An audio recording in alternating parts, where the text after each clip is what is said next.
कोई भी घटना घटित होती है तो उसमें बहुत सारे कारण, बहुत सारे तत्व रहते हैं। उन सभी की जांच की जा रही है। अभी प्राथमिकी दर्ज की गई, आपको बताया गया 9 प्राथमिकी दर्ज हैं। 6 का जिला पुलिस अनुसंधान कर रही है, उसके लिए विशेष टीम गठित है।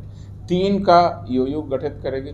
सोशल मीडिया पर पहले से ही योजना बना करके भड़काऊ भाषण फैलाने की बात अभी प्रकाश में आ रही है, जिसके संबंध में अब आर्थिक अपराध इकाई गहन जांच करेगी, गहराई से जांच करेगी और तेजी से जांच करेगी। उसके बाद हम आपको बताएंगे किस तरह से इसका षड्यंत्र। नमस्कार, आप देख रहे हैं मगी न्यूज़। मैं हूं सुधेंदु रमन। इस वक्त हम मौजूद हैं बिहार पुलिस मुख्यालय में, जहां पर आज जेएस गंगवार जो एडीजे हैं उनके द्वारा एक प्रेस वार्ता आयोजित की गई थी, जिसमें जिस तरह से बिहार के हालिया दिनों में यहां पर 2 संप्रदायों के बीच में जातीय संघर्ष हुआ था। मैं आपको बता दूं कि बगहा और मोतिहारी में जो जयंती निकलती है, जो झांकी निकलती है हनुमान जी की, उसको लेकर यहाँ पर 2 संप्रदायों के बीच में झड़प हुई थी। जो ईंट पत्थर बरसाए गए थे, उसको लेकर उन्होंने कहा है कि जो पुलिस प्रशासन है, चाहे वो बगहा हो चाहे वो मोतिहारी हो, वहाँ पर दोनों सजग है,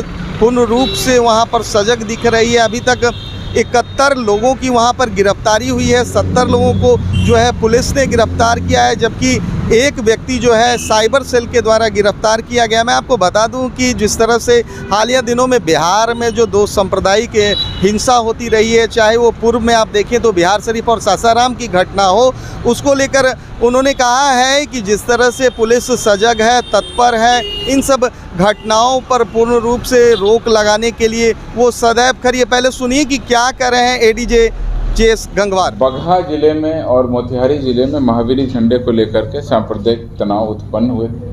उसमें पुलिस के द्वारा लगातार ठोस कार्रवाई की गई है।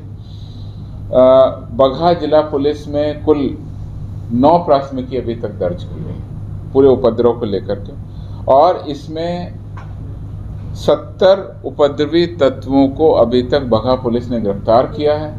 स्थिति पूरी तरह शांतिपूर्ण है। 24 घंटे वहाँ सघन पेट्रोलिंग की जा रही है। और सबसे महत्वपूर्ण बात यह है कि हम लोगों ने सोशल मीडिया पर भी इस मामले की तहकीकात करनी शुरू कर दी है। अभी तक के जो इसमें अनुसंधान के बिंदु आए हैं, जो भी इंक्वायरी हुई है पुलिस की, उससे ऐसा पता चलता है कि कुछ भड़काऊ भाषण और पोस्ट फेसबुक पर पहले से प्रचारित हुए, इंस्टाग्राम पर प्रचारित हुए, और कुछ हद तक व्हाट्सएप पर भी इन भड़काऊ भाषणों को प्रसारित किया गया।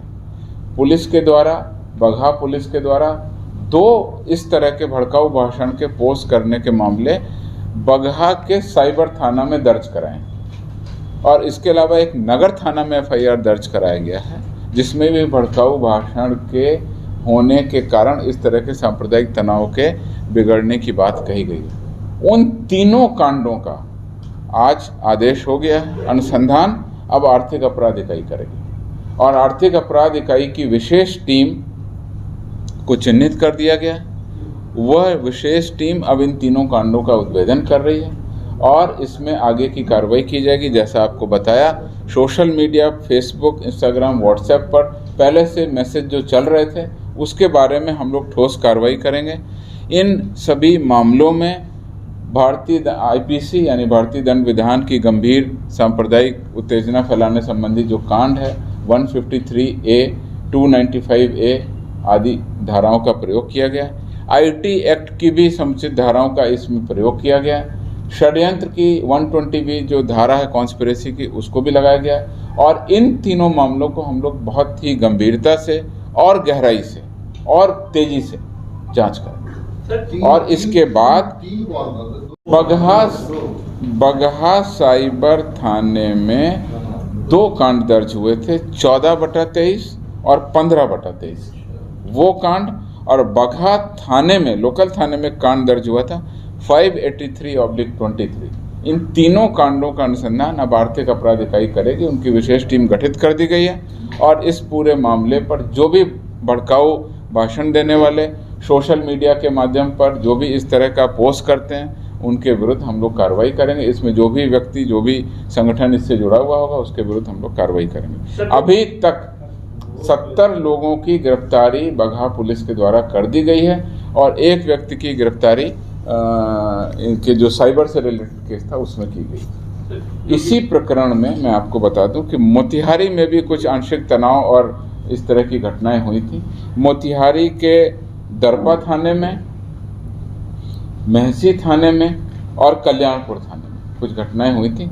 इन तीनों थानों में कुल मिलाकर के 4 कांड वहाँ भी दर्ज किए गए और उसमें भी 9 व्यक्तियों की अरेस्टिंग कर ली गई। कुल मिलाकर के दोनों जिलों पर यानी बगहा और मोतिहारी जिलों पर वर्तमान में स्थिति पूरी तरह शांतिपूर्ण है। अब हम लोगों का अनुसंधान, जैसा आपको बताया, बहुत ही गहराई से होगा और हम लोग इन पूरे तहकीकात करके आपको बताएंगे जब इसमें आगे की कार्रवाई होगी। सर, जो वीडियो फुटेज सामने आया था जहां पथराव चल रहे थे जिस घर से, वहां से गिरफ्तारी हुई किसी लोग? देखिए, अभी मेरे पास में जो आंकड़ा है और जो जानकारी है किस व्यक्ति की कहां से और किस मामले में गिरफ्तारी हुई है वो बगहा पुलिस की डिटेल इन्वेस्टिगेशन में आएगा। जैसा आपको बताया कि 9 कांड दर्ज हुए हैं, 6 कांडों का अनुसंधान अभी बगहा पुलिस करेगी। 3 कांडों का जो साइबर से रिलेटेड हैं और जिस सोशल मीडिया के दुष्प्रयोग और सोशल मीडिया को वेपन बना करके किस तरह से लोग भड़काऊ भाषण, उत्तेजनात्मक भाषण और सांप्रदायिक सौहार्द को विध्वंस करने वाले जो पोस्ट हुए हैं उनकी हम तहकीकात करेंगे। किस व्यक्ति ने पोस्ट किया, कहाँ सर्कुलेट हुआ, बताया आपको। 9 FIR, 71 गिरफ्तारी हुई। तो आपने स्पष्ट तौर पर सुना कि उन्होंने कहा है कि जिस तरह से मिनी गन फैक्ट्री जितने भी हैं उनका उद्भेदन किया जा रहा है, उन लोगों को पकड़ा जा रहा है। जिस तरह से जो 2 संप्रदायों के बीच में जो जातीय हिंसा हुई थी, संघर्ष हुआ था, उन पर विराम पूर्ण रूप से लग चुका है।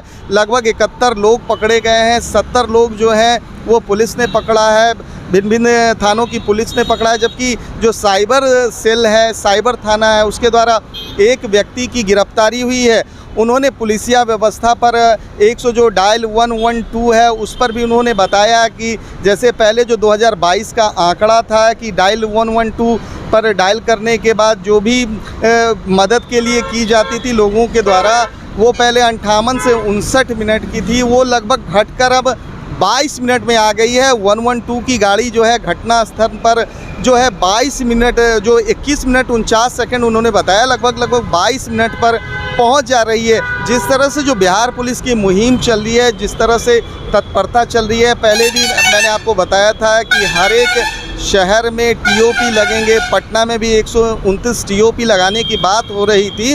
तो जिस तरह से नए कदम उठ रहे हैं बिहार पुलिस के द्वारा, जिस तरह से तत्परता दिखाई जा रही है अपराधियों पर नकेल कसने के लिए, अपराधियों पर लगाम लगाने के लिए, वो काफ़ी सराहनीय कदम कहा जाएगा। फिलहाल तमाम हमारी ऐसी खबरों को देखने के लिए आप देखते रहिए मगही न्यूज़।